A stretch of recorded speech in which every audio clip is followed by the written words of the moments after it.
네, 돈이 모이는 곳의 전략들, 이제 실적 시즌이 좀 마감된다고 제가 말씀드렸습니다. 그래도 결국은 2분기 실적 끝나면 또 이제 3분기 실적이 있잖아요. 기본적인 실적의 베이스하에서 또 유망한 기업들이 많이 있습니다. 오늘은 특별히 이제 전선주 관련된 얘기를 좀 하려고 해요. 전력, 전선 설비 이런 쪽 관심이 많잖아요. KB증권 프라임클럽 민재기 팀장님 모셨습니다. 어서 오십시오. 네. 안녕하세요. 최근 어제 오늘 뉴스는 이제 베트남하고 협력, 그죠? 이런 것 때문에 전선, 전력 이런 쪽도 관심이 있고요. 팀장님이 주목하시는 것은 미국 정부가 중국산 해저 케이블을 규제하는 방안. 이게 결국 국내 전선 업체들에게 또 수혜가 될 수 있다는 컨셉인 건가요? 네, 그렇습니다. 지금 2차 전지도 시장에서 이제 우려했던 것보다는 바닥에서 이제 강하게 지금 좀 올라오는 그런 그림이 나타나고 있는데, 미국이 이제 중국산 해저 케이블 관련해서 또 막아주는 부분도 우리 관련된 국내 산업 업체들한테는 나쁘지 않은 그런 환경이 될 것 같고요. 그뿐만 아니라 이제 전체적으로 전력에 대한 인프라에 대한 이제 좀 확충 이런 부분들에 대한 설비에 대해서 좀 관심을 좀 계속해서 좀 둬야 되는 부분들이 있는 것 같습니다. 네. 오늘은 그와 관련해서 말씀을 좀 드리려고 하는데. 오늘이 이제 우리 한국전력 있지 않습니까? 예. 실적 발표가 오늘 있는 날이거든요. 그렇군요. 예. 네. 아직은 실적이 발표 안 된 것 같고, 약보합에서 지금 주가의 움직임이 계속 1% 정도의 하락률을 나타내고 있는데, 지금 화면에서 보시는 것처럼 한국전력이, 과거에 이제 세로 막대 그래프는 배당을 준 거고요. 이 실선의 검은색 그래프는 주가의 흐름이라고 보시면 될 것 같습니다. 아무래도 돈을 좀 벌고 배당을 이렇게 줄 때 주가가 상승하는 그런 부분들이 있고, 배당을 안 줄 때 이제 실적이 안 좋았으니까요. 주가는 그렇죠. 빠지는 그런 그림인데, 오늘 실적이 이제 어떻게 나올지가 시장에서는 기대하고 있는 부분이 있는데, 이 내용이 조금 숫자가 너무 많아서 아마 복잡해질 것 같은데요. 네, 제가 그냥 말씀을 드리면, 시장의 컨센서스는 2조 3천억 정도로 지금 2분기 영업이익이 형성이 돼 있거든요. 컨센서스가. 근데 지금 어제 우리 화장품 관련된 회사들 숫자 나오면서 컨센서스보다 조금 못 미치니까 그러니까요. 주가가 한 15%, 20%씩 장중에 막 하락하는 그런 흐름이 있었습니다. 그죠? 그래서 한국전력의 실적도 지금 약간 여의도에서는 컨센서스에 부합한다라는 부분도 있는데, 좀 약간은 안 좋을 거다라는 이야기도 있고, 나와봐야 알 것 같습니다. 네, 그러게요. 한미 정상회담은 25일 날 하기로 지난번 얘기했던 거죠. 대통령실에 다시 한번 확인하는 것 같습니다. 워싱턴에서 트럼프 대통령과 만나지요. 기대감들이 좀 있습니다.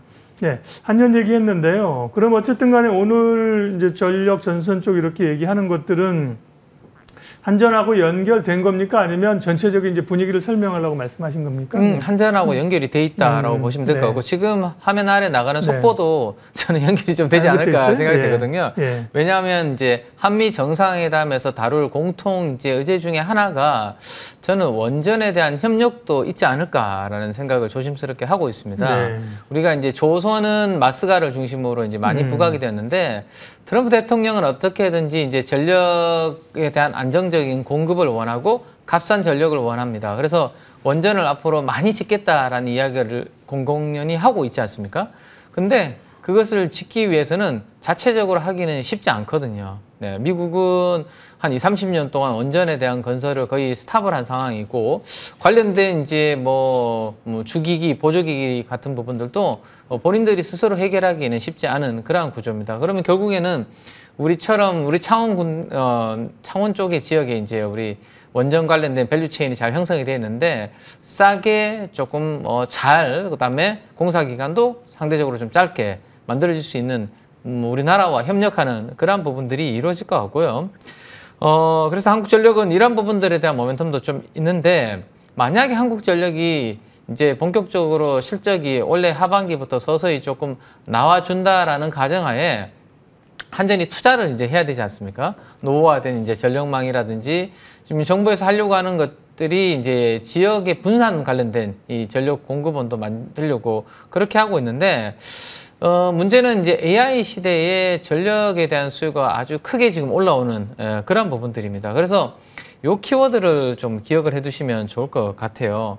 지난주 후반부터 시장에 이 키워드가 좀 확산이 되고 있는데 HVDC라는 부분입니다. 뭡니까? 네. 예.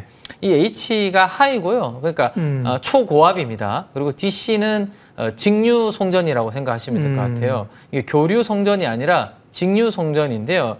이 관련된 부분에 대한 시장의 관심도가 지금 좀 높아지는 부분이 있는데 조금 이따가 그 관련된 내용을 자세하게 설명을 드릴 텐데 한전이 지금 한 10년, 5년 동안 한 10조 원의 투자를 하겠다라는 그런 내용들을 발표를 하고 있는데 그 관련된 투자에 있어서 조금 전에 우리가 봤던 영어의 키워드인 HVDC와 관련된 그러한 투자가 많이 좀 이루어질 수 있다라는 내용이고 얼마 전에 나왔던 뉴스에서도 동해안과 서울을 잇는 이 HVDC 관련된 부분이 하남시만 이제 동의를 하면 충분히 이제 연결이 될 수 있다. 뭐 그런 이야기들도 좀 나올 정도로 이 관련된 부분이기가 상당히 좀 이슈가 되고 있는데 키워드는 이렇습니다. 초고압 직류 송전 방식이라고 제가 이제 말씀을 드렸는데 기존에 우리가 송전망의 표준은 교류 방식이거든요. 근데 교류가 아니라 직류로 이제 송전을 해야 된다라는 건데 이것을 이렇게 직류를 했을 때 우리가 전기를 이렇게 좀 보낼 때 중간중간에 이제 손실이 생기게 되죠. 그래서 이 손실을 좀 줄이기 위해서는 직류가 훨씬 더 유리하고, 그 다음에 장거리, 그러니까 뭐 풍력 단지는 우리가 바다 근처에 있지 않습니까? 그런 것들을 뭐 전기 소비를 많이 하는 도시 쪽으로 이렇게 끌고 올 때 장거리 대용량 전송에 유리한 방식이 바로 직류 쪽이라고 보시면 되는데, 고압으로 아주 강하게 보내주는 HVDC가 당분간 전력 인프라에 있어서는 좀 대세가 된다. 뭐 이렇게 이해를 하시면 될 것 같고요. 네. 그러면 지금 정부가 하고자 하는 것과 이 HVDC가 왜 이렇게 연결이 되는지에 대해서 설명을 간단하게 좀 드리면, 현재 정부는 이제 태양광과 ESS를 중점적으로 좀 투자를 하려고 생각을 하고 있습니다. 그것은 이제 직류 중심으로 되어 있다라고 보시면 될 것 같고요. 좀 전에 말씀드렸던 해상 풍력도 장거리 송전이 필요한 부분이 있고, 그 다음에 이제 장거리나 국경 간에는 또 500km 이상은 이 장거리는 HVDC로 보내야지 효율적이다라는 것도 하나가 있고, 그 다음 이제 양방향으로 전력 흐름의 제어가 가능하다 뭐 정도 생각하시면 되고, 마지막으로는 아무래도 경제성을 빼놓고 이야기할 수는 없습니다. 초기 비용은 좀 들어가겠지만 그래도 송전 손실은 낮추고 운영비 절감으로 총 비용 경쟁력 확보 차원에서는 HVDC와 관련된 이 부분이 앞으로는 투자가 많이 이루어질 것이다 라고 이해를 좀 해두시면 좋을 것 같습니다. 네. 전력 기기나 뭐 전선 관련해서 우리가 많은 얘기했는데 오늘 팀장님 키워드는 HVDC입니다. 네. 하이 볼티지겠죠. 그죠? 하이 볼티지 직류로 전압 방식으로 이제 추진이 되고 투자를 한다는 건데, 그럼 관련된 기업 가운데 좀 눈여겨볼 기업은 어디가 있습니까? 네, 지난주 후반부터 우리 사업펀드 쪽에서 수급이 아주 강하게 들어오는 두 개의 기업이 있는데요. 네. 이 화면을 한번 보시면 주간 단위로 제가 이제 데이터를 뽑아 놓은 건데, 이 1.5라는 숫자는 시가총액 대비해서의 비율을 나타내는 겁니다. 그래서 이 세명전기의 시가총액 대비해서 1.5% 정도의 비율로 사업펀드가 일주일 동안 매수가 들어왔다라는 것이고, 또 하나의 빨간색으로 표시해 놓은 기업이 재룡산업이라는 기업입니다. 여기도 시총 대비해서 0.8% 정도의 수급이 좀 들어오는 그런 모습이 나타나고 있는데, 이 두 종목 다 조금 전에 설명드렸던 이 HVDC 같은 이런 전력 인프라 관련된 기업이다라고 보시면 될 것 같습니다. 네. 특히 세명전기 같은 경우는 이제 어제 실적 발표가 나왔는데요. 이 HVDC 관련해서의 숫자가 이제는 조금 이제 반영이 되기 시작했음에도 불구하고 숫자가 어제 실적이 아주 잘 나오는 그런 부분이 나왔습니다. 그러면 본격적으로 관련된 부분들의 수주받은 것이 이제 숫자로 반영이 되면 하반기에도 계속해서 실적이 좀 호전되지 않겠나라는 그런 기대감이 세명전기에 최근에 한 2, 3일 동안의 주가를 좀 끌어올리는 그런 부분이 있었다라고 보시면 될 것 같고요. 네. 뭐 전체적으로 제가 그림을 간단하게만 이제 보여드리고 마무리를 좀 해드리면, 지금 왼쪽 하단부에서 보시는 것처럼 어제 화장품 관련된 기업들 중에서는 매출액이 좋았지만 매출액보다 영업이익 성장률이 좀 컨센서스에 못 미치니까 주가가 큰 폭으로 내려오는 그러한 그림이었는데, 세명전기는 지금 그림에서 보시는 것처럼 매출액은 200%, 영업이익은 900% 증가하면서 영업 레버리지 효과가 본격적으로 좀 만들어지기 시작한 그러한 부분이 있다라는 것을 한번 염두에 두시고요. 세명전기와 재룡산업은 둘 다 예. 사모펀드 중심으로 수급이 들어왔다. 이렇게 참고하시면 되겠습니다. 며칠간 강하게 올랐네요. 그런 이유로 인해서 HVDC라는 단어를 꺼내주셨고요. 관련된 관심 기업, 관련 기업입니다. 세명전기하고 재룡산업이었고요.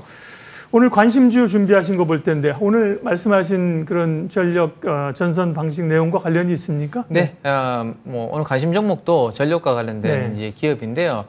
어제 우리가 한국과 베트남 간의 정상회담이 있었지 않습니까? 네. 거기서 나왔던 키워드 중에 하나가 신규 원전과 관련된 키워드가 있었고 또 하나는 베트남의 스마트 시티 건설에 있어서 같이 좀 협력을 한다라는 그러한 뉴스가 있었습니다. 그래서 그와 관련해서 좀 수혜를 앞으로 좀 체크해 볼 수 있는 기업으로 누리플렉스라는 회사가 있습니다. 뭐 거래량은 아주 크지 않기 때문에 일단은 먼저 공부를 좀 해두시는 게 좋을 것 같은데요. 지금 스마트 시티를 건설할 때 꼭 들어가야 되는 키워드 중에 하나가 AMI라는 게 있습니다. 이 AMI라는 것은 지능형 검침 인프라라는 건데 우리가 왜 전기라든지 수도라든지 가스를 얼마나 쓰는지 뭐 어떤 분들이 오셔가지고 이렇게 검침하는 부분들을 하지 않습니까? 옛날에 그렇죠? 검침하고 요즘 막 자동 검침하고 이러지 않나요? 그렇죠. 요즘은 예. 이제 원격으로 자동화로 되어 있기 때문에 어떤 분들이 방문해가지고 하진 않죠. 그죠? 그래서 이런 부분들의 사용량을 계측하고 그다음에 데이터를 수집 관리하는 사용 분석을 원격으로 제어하는 솔루션을 하고 있는 기업이 바로 누리플렉스라는 기업입니다. 그러면 스마트 시티가 건설이 될 때 이러한 부분들은 같이 좀 들어가서 수혜를 좀 볼 수 있다라고 이해를 좀 해두시면 좋을 것 같고요. 옛날 누리텔레콤인가요? 맞습니다. 사명이 변경됐습니다. 그러니까요. 그러니까 모르는 이름은 신규지거나 사명 변경인데 사명 변경한 것 좀 전화해서 사명 좀 써주지. 그 인색하네, 그죠? 왜냐면 그걸 알면 그 전에 스토리 우리가 알 수 있잖아요. 투자자가, 그죠? 맞습니다. 네. 그리고 한 가지만 더 말씀드리면 앞으로 많이 듣게 될 용어 중에 하나가 마이크로 그리드라는 것을 많이 듣게 될 겁니다. 스마트 그리드는 우리가 많이 들어봤는데요. 그렇죠. 그거보다 좀 작은 규모로 하는 게 이제 마이크로 그리드인데 이 마이크로 그리드에 있어서도 이 관련된 이 산업이 계속해서 좀 주목을 받을 수 있기 때문에 누리플렉스는 앞으로 그러한 관점으로 계속 좀 공부를 좀 해볼 수 있는 기업이다라고 말씀을 좀 드릴 수 있겠습니다. 네, 가격 전략 짧게 말씀해 주십시오. 네, 지금 단기적으로 주가가 조금 상승한 부분이 있는데요. 목표가는 한 5,600원 정도 제시를 해드리고 손절가는 4,400원 선 정도를 제시를 좀 해드리려고 설정을 했습니다. 네. 뭐 전력이나 이런 쪽은 앞으로 얘기될 게 많죠. 네, 관련해서 오늘은 전선 쪽 또 새 정부의 방침들 이런 쪽으로 해서 관심주까지 모닝 전략 KB증권 프라임 클럽 민재기 팀장님 함께했습니다. 고맙습니다. 네, 감사합니다.